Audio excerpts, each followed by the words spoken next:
అందరికీ నమస్కారం అండి. ఈరోజు ఒక మంచి మోటివేషనల్ వీడియోతో మీ ముందుకు వచ్చేసాను. Welcome back to our channel positive webs in Telugu. ఈ 4 పనులు చేస్తే మీకు గౌరవం ఇవ్వని వాళ్ళు కూడా మీకు కావాలని మీ వెంట వస్తారు. కాబట్టి జాగ్రత్తగా వినండి. మన లైఫ్‌లో చాలాసార్లు మనం చేసిన పనులకు గౌరవం రావడం లేదని అనిపించవచ్చు. నిజమే కదా?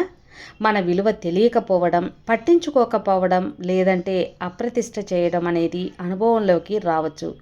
కానీ అసలు నిజమైన మేధావి, అలానే ఒక విజేత ఆ పరిస్థితుల్లో ఎలా స్పందిస్తాడు అని అనుకో. అది ఒక ప్రయాణాన్ని నిర్దేశిస్తుంది.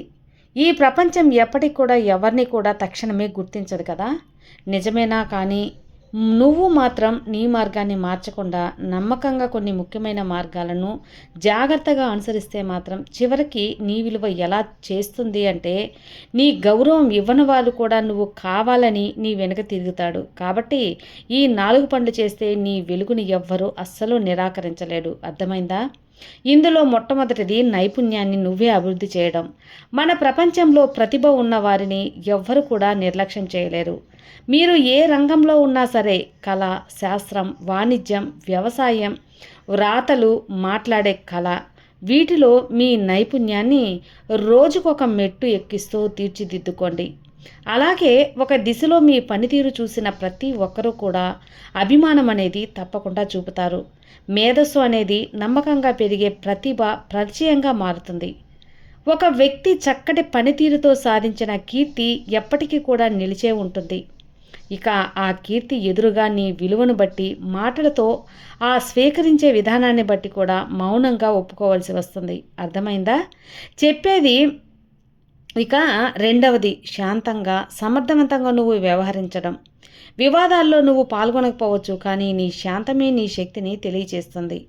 నీ గౌరవం ఇవ్వని వ్యక్తులు నిలదీయడం కన్నా వారి ఎదుట నీ లక్ష్యాలను నిశ్శబ్దంగా సాధించటం గొప్ప మార్గమవుతుంది.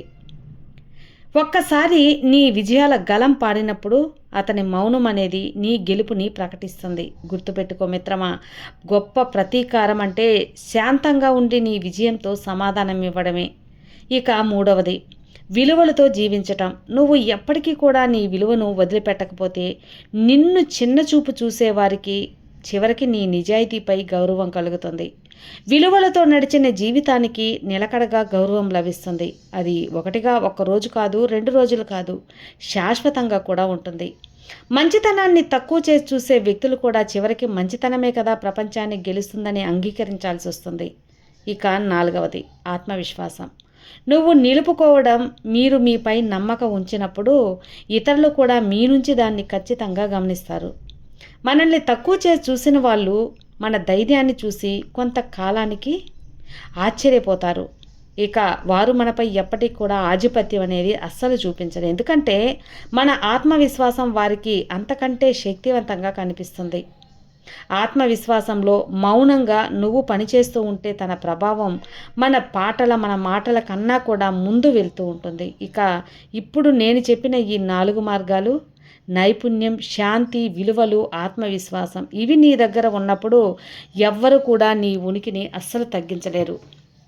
నీ శత్రువు కూడా నీ విజయాన్ని చూసి నీ వెనుక నడవాల్సిందే మిత్రమా. నీ గౌరవాన్ని నిరాకరించిన వారు చివరికి నీ గౌరవాన్ని సాధించాలన్న తపనతో బతకాల్సి వస్తుంది. నీ విజయానికి శబ్దం అవసరం లేదు, ఎందుకంటే నీ శక్తే శబ్దం చేస్తుంది. నీ విలువ తెలియకపోతే జాగ్రత్త, అది అతి త్వరలోనే తలుక్కుమంటుంది. అప్పుడు గౌరవం ఇవ్వని వాళ్ళు కూడా నీ వెనుకే నడవక తప్పదు. కాస్త ఓపిక పట్టు.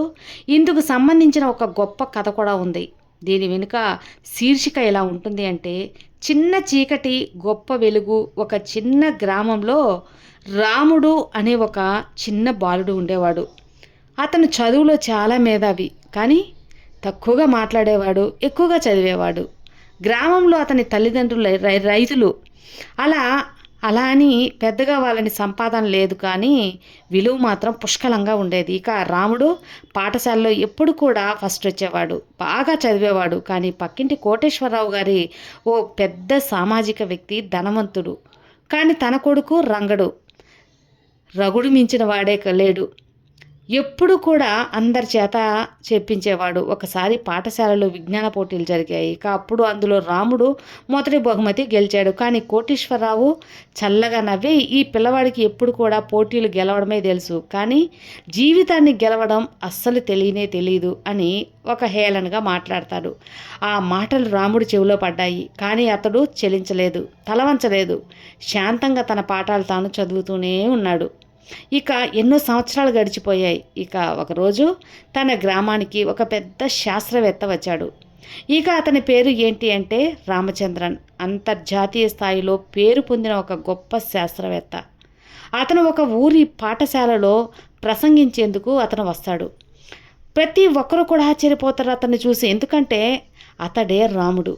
అదే సాదాసీదా మనిషి, కానీ ఇప్పుడు ప్రపంచానికి గర్వకారణమయ్యాడు. వేదికపై మాట్లాడుతున్నప్పుడు రాముడు ఇలా అంటాడు, నన్ను చిన్నగా చూసిన వాళ్ళు ఉన్నారు, కానీ నేను నన్ను చిన్నచూపు చూసుకోలేదు. నా విలువలను వారి మాటలతో ముడిపెట్టలేదు.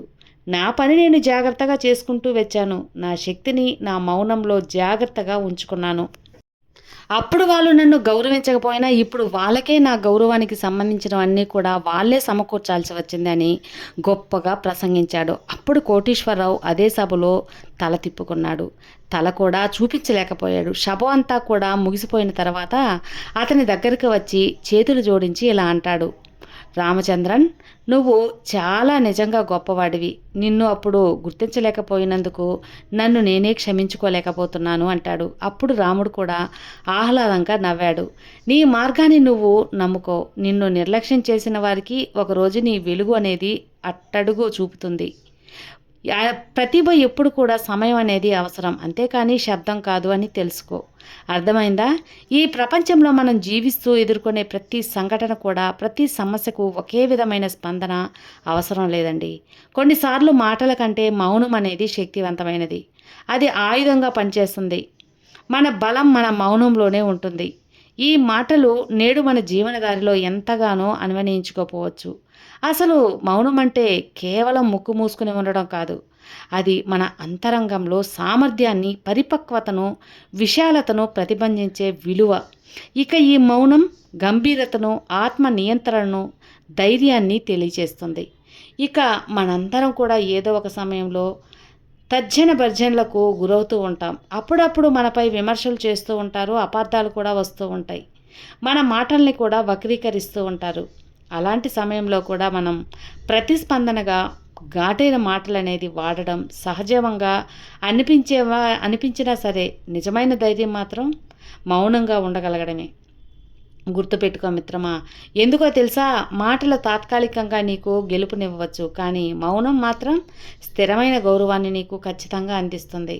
మనది ఒక స్పందన ఆధారిత సమాజం. ఎవరైనా సరే మనపై నిందలు వేస్తే వెంటనే తిరుగుబాటు చేయాలని మనసు కోరుకుంటూ ఉంటుంది. కానీ ఒకవేళ మనకంటే తక్కువగా అర్థం చేసుకున్న వ్యక్తికి సమాధానం అనేది ఇవ్వకుండా మౌనంగా నువ్వు ఉండగలిగితే చాలు. అది మన ఆత్మవిశ్వాసాన్ని ప్రతిబింబిస్తూ ఉంటుంది. అర్థమైందా? మౌనం అనేది మనలో నిశ్శబ్దమైన శక్తిని పెంచుతుంది. అది మన ఆలోచనలకు అవధుల్ని సవాలుగా ఉంచుతుంది. మాటలు మన దృష్టిని బాహ్య ప్రపంచానికి మళ్ళిస్తే, మౌనం అనేది మనల్ని అంతర్గత విశ్లేషణ వైపు తీసుకువెళ్తూ ఉంటుంది. ఇక మౌనంలోనే కదా మనం నిజ స్వరూపాన్ని గుర్తించగలుగుతాం. మన ఆత్మవిశ్వాసం, మన ధ్యేయం, మన నిబద్ధత ఇవన్నీ కూడా మౌనంలోనే రూపుదిద్దుకుంటాయి. పురాణాలలోని మహనీయులు, ధార్మిక గ్రంథాలలోని సిద్ధులు, వారంతా కూడా మన మౌనం విలువను ఎంతో గొప్పగా వర్ణించారు. ఇక గౌతమ్ బుద్ధుడైతే దీపంగా మాట్లాడిన మాటల కన్నా ఆయన నిశ్శబ్దమైన చూపులతో శాంతి అనేది స్పష్టంగా కనిపించేది. మౌనం మన చుట్టూ ఉన్న దుమ్ము ధూళిని సేద్యం పెట్టి మనలో ఉన్న మౌనశక్తిని వెలుగులోకి తేవడం కీలకమైన పాత్రని పోషిస్తూ ఉంటుంది. ఇక మన సంస్కృతిలో మౌనం పరతమం అంటారు. అంటే మౌనం అనేది గొప్ప తపస్సు లాంటిది. అది నియంత్రణకు, ఆత్మశుద్ధికి, మనసు నిర్మలతకు మార్గమని అర్థమట. మనకు నచ్చని పరిస్థితుల్లో కూడా మౌనంగా ఉండగలగడం మన అంతర్గత స్థితికి ఒక నిదర్శనం. ఇది ఎప్పుడు కూడా మన దౌర్భాగ్యాన్ని ఎదుర్కొనడానికి మనల్ని మనం బలంగా తయారు చేస్తూ ఉంటుంది. ఇక మన జీవితం అనేది మార్పులతో నిండి ఉంటుంది. ప్రతి మార్పు కూడా ఒక పరీక్షే. ఇక ఆ పరీక్షలో మాటలతో కాకుండా నువ్వు మౌనంతో విజయాన్ని సాధించగలిగితే వాళ్ళే కదా నిజమైన విజేత. నిజమే కదా. ఆలోచించు మిత్రమా. ఒక్క మాట చెప్పనా, మౌనంలో అనేది ఎప్పుడు కూడా దుర్బలత కాదు, అది ఒక యోధుని గంభీరత, అది ఒక నావికుడు పట్టుదల. ఇది మన ప్రవర్తనలో నిగ్రహాన్ని పెంపొందిస్తుంది, మనలో ఆత్మవిశ్వాసాన్ని ఎంతగానో పెంచుతూ ఉంటుంది. అర్థమైందా? మాటలు చెప్పాలంటే జ్ఞానం ఉండాలి, కానీ నువ్వు మౌనంగా ఉండాలి అంటే గాఢమైన చింతన, ఆత్మ సాధన అనేది ఉండాలి, అంతర్గత తపస్సు అనేది అవసరం. ఇది సాధారణమైన వ్యక్తులకు అస్సలు సాధ్యం కాని పనిలే. దీనికి ఎంతో సాధన అవసరం. కానీ ఒక్కసారి సాధిస్తే మాత్రం ఇక మీరు సాధించలేనిదంటూ ఏదీ ఉండదు. గుర్తుపెట్టుకోండి. ఇప్పుడున్న ఈ కాలంలో మనం ఎక్కువగా మాటల ద్వారా తలకిందులైపోతూ ఉంటాం. సామాజిక మాధ్యమాల్లో ప్రతి చిన్న విషయానికి కూడా పెద్ద గొడవలు, వాగ్వాదాలు అన్నీ జరుగుతూ ఉంటాయి. కానీ ఇందులో నిజమైన విజేత ఎవరంటే, ఎవరు ప్రశాంతంగా తన మార్గంలో నడుచుకుంటూ ఉంటారో, ఎవరు మౌనంగా తన పనిని వారు చేసుకుంటూ ఉంటారో, విజయాన్ని సాధించడానికి శ్రమిస్తూ ఉంటారో వాళ్ళే అసలైన విజేతలు, బలవంతులు. మాటలు గాలి లాంటివి, అవి కొంతసేపే మార్పు చేస్తాయి, కానీ స్థిరమైన ప్రభావం మౌనం ఛాయలోనే ఉంటుందని గుర్తుంచుకోండి. మాటలు కేవలం తాత్కాలికం, నిన్ను ఆకర్షించవచ్చు, కానీ మౌనం అనేది మాత్రం శాశ్వతంగా నిన్ను ఆకర్షిస్తూనే ఉంటుంది. మౌనంలో స్పష్టత ఉంటుంది, మనశ్శాంతి ఉంటుంది. మనసు నీకు శుభ్రంగా ఉంటే ప్రపంచాన్ని పసిగట్టగల సామర్థ్యం నీకు లభిస్తుంది. ఒక బలమైన మనిషి నడిపించే మార్గంలో మౌనం అనేది ఒక శక్తివంతమైన సహచారి. అందుకే మన బలం మాటల్లో కాదు, మౌనంలో ఉండాలి. నిజమే కదా మిత్రమా. ఇక ప్రత్యేకంగా ఈ కాలంలో మౌనం సాధించడం ఓ సాహసమే అని చెప్పుకోవాలి. ఇక ఆ సాహసం చేసేవాళ్ళు ఆత్మ నిబంధనలో నిపుణులు అవుతారు. మీరు ఏదైనా కళ సాధించాలి అంటే ముందుగా మీ మౌనాన్ని సాధించండి.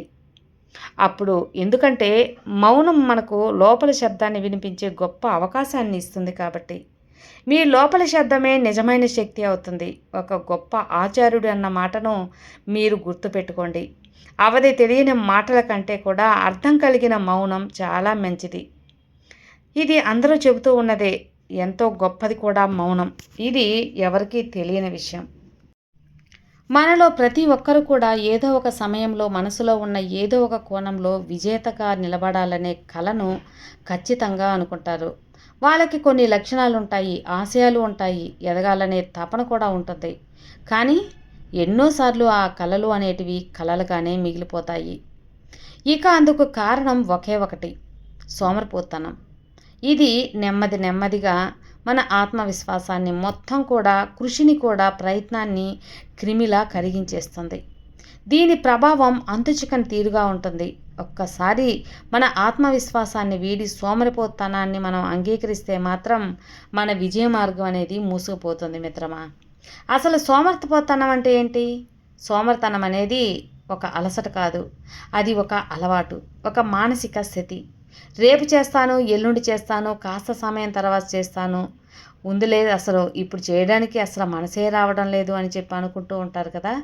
ఇది నాకు చాలా కష్టంగా ఉంది. ఇలాంటి భావనలు ఇవన్నీ కూడా కేవలం సోమరితనమే.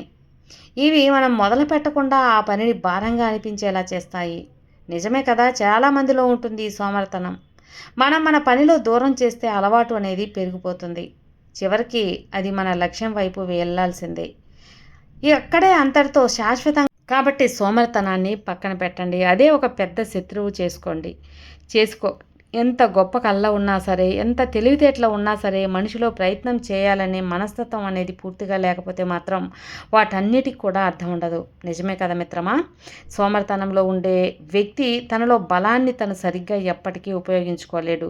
కాబట్టి ఈ సోమరితనాన్ని వదిలేయండి. విన్నారు కదండి. ఈ మోటివేషనల్ వీడియో మీకు నచ్చితే లైక్ చేయండి, అలాగే మరికొంతమందికి షేర్ చేయండి. కొత్తగా మన ఛానల్ చూస్తే సబ్స్క్రైబ్ చేసుకోండి. మరో మంచి వీడియోతో మళ్ళీ కలుద్దాం. అంతవరకు have a good day friends. Thank you for watching. Bye.